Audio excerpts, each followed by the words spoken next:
Hello everyone.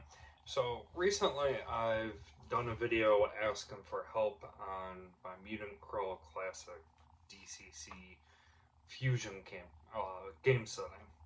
And I stumbled across a old video of somebody doing the Gygax challenge. Now, the Gygax challenge is a 75 challenge for 75 part challenge for world building and just creating a setting. So I printed this out and I'm actually doing this. So the first part is actually rather easy and I got that done. But the challenges for this are get/create a notebook. Go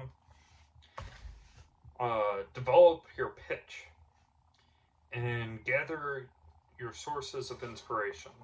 Now, there are some additional ones which are assemble a mood board, which I started doing, but I didn't finish before this video.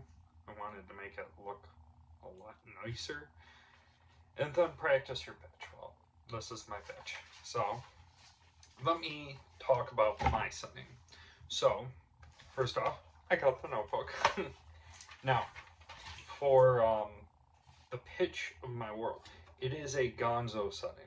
It is, I mean, MCC and DCC, they're both gonzo, but I want to keep this gonzo. So, my world is a fusion of MCC and DCC. Uh, the world is full of magic, but it is radioactive. Now, my world is set in our world where this whole time fantasy creatures, elves, dwarves, they have been living amongst us in hiding, but their magic has now become unpredictable where they cannot hide themselves amongst us. So now they appear around everyone. Now, part of the unpredictable nature of the magic is now magic is, sorry, hiccup, has also become unpredictable, or it's become radioactive. So this is causing mutations. The world is also littered with radiation. There was some kind of war, and the people have forgotten what this war was because it's been so far along, and people have now backtracked in their progression. So instead of like using guns and cars and all that, they've gone back to kind of like medieval times. So you will see people with swords and armor and whatnot. Now everyone's trying to survive. They're scavenging and that. It is a human-centric world. Um, Although you will see elves, dwarves, and gnomes, I don't have halflings in this. I did change that. There's a few things I changed from the last video. They are not as common as running across mutants, AIs, and robots. Now, you can run across relics. What are relics? Relics are things of the past. So you can find firearms, you can find power armor, tanks, and whatnot.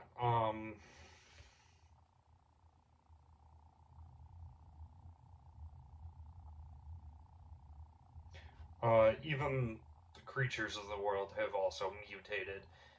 I don't want to get into that just yet, but the main focus of this world is survival. So, I already covered that. I do have aliens in the setting. They are the rarest thing on this world. And um, I do put that in as a percentage for the players to play, but it is a 1 in 100 chance of them playing it. So it's very rare. So now, for part 2, the sources of inspiration. So my sources of inspiration, if you kind of want to get a feeling of what my game would be like, the first one is The Wizard. If you've ever seen that movie from, I think his name is Ralph Bakshi. I might be butchering his name. It's a fusion of fantasy and like modern technology. It's like humans have been wiped off the earth and they're like fairy tale creatures now inhabit it, and some refer to just using magic, some use like firearms and tanks, and there's like a lot of World War II like symbolism. It's one of the movies that I've been meaning to get around to watching, but seeing that's like such a inspiration for the setting. Now, Futurama with the New York that is under New York. That's how I picture the mutants, where they all just look so abnormal and weird with like an arm grown out of their forehead and whatnot.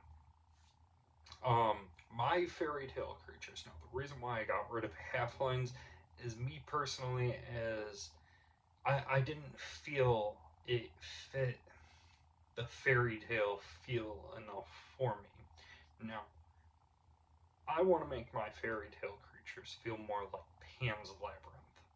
So that's another inspiration. I want my fairy tale creatures to be very folklore like, and they're willing, like, they have these alien thoughts that just don't make sense to you, but when they explain it to you, it kind of makes sense to you. Like, for instance, if they give you an orange, they tell you it's the sunshine. It's really not the sunshine, but you kind of can see where they're putting those pieces together. So that's kind of how I want to have my elves, my dwarves, my gnomes, and other fairy tale creatures in there. Now, big inspiration is the 1981 version of Clash of the Titans. The reason why I say the original and not the new one is I like the exploration, but I don't want this crazy action scene that's going on for like an hour long. I want it. Oh, you just stabbed that dude, he's dead. It makes things a lot more swift and dangerous. So I want that exploration. I want that sense of adventure, that sense of danger, and another inspiration. And this isn't one particular thing, but the 50s sci-fi horror movies. Examples of these would be Them, Godzilla, Robot Man. That is the name of it. Robot Monster, I'm sorry. Where there's a sense of danger and fear from invaders from space or radiation and the effects of it. And I love the 1950s monster movies. So I feel that is a key element I want in that game, where you might run across like a 30-foot gecko, you know, and you got to deal with it. Now, another thing I want to put in is Mars Attacks. Now, if you've ever seen Mars Attacks, the aliens are very goofy and wild, but that's how I want to treat my aliens. I want them to just be very destructive, but at the same time too, there's like a campy feel to it when they go about it. Now, and I also want them to be like your typical like grays, big head, slender body. Now, the last thing is Halo. And the reason why I have Halo in that is I want AIs in my game, just like in MCC. But I want my AIs kind of like Cortana in that, where the AI is much smarter and these AIs, like, they can think for themselves. And they have this expiration date on them, where if they're not put down before then, they go crazy.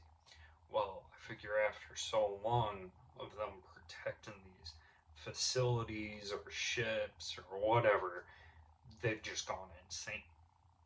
And now they're defending these locations. Like, the next part, or one of the parts I gotta do soon, is for a dungeon. And I want to design it all with this AI. So, this is the first part of the Gygax challenge. So, I look forward to sharing more, and I may make more tweaks, add things. I might take some things away as I go, and if I do, I'll let you guys know. But the next part is about designing the map, and I'm currently in the process of doing that. I've decided where I want to set it in the world, so we'll be seeing that soon. And I hope to see you guys all again soon. Take care.